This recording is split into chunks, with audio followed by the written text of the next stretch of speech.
C'est assez rare de voir ces images-là et je pense que ça va sûrement venir bousculer beaucoup de Français. C'est totalement inhumain ce type de parcours. C'est de la stagnation sur un grillage. Donc là, on n'est pas du tout dans le bien-être animal, hein. Il n'y a aucun bien-être animal, hein. Là, Julia, il a carrément la patte amputée. Il est resté coincé dans le grillage. Il a dû s'automutiler pour l'enlever. Le pauvre lapin, il ne sait même pas où mettre ses pattes. On voit les pattes qui dépassent partout des grillages. Il y en a, celle-là, elle est probablement coincée. Parce qu'après, tout de suite, la patte se met à gonfler, il ne peut plus la sortir. Parce qu'à un moment, ça gonfle tellement qu'à la limite, il ne sent plus rien quand il se coupe. Il se dévore.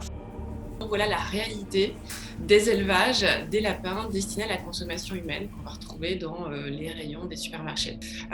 Forcément, un animal qui subit des conditions de stress telles que sont les conditions d'élevage qu'on peut voir là dans cette vidéo-là, ce sont des animaux qui sont beaucoup plus sensibles à toutes les pathologies, qu'elles soient infectieuses, parasitaires, virales, et qui plus est qu'en plus les conditions sanitaires sont celles qu'elles sont, ça fait un bouillon de culture.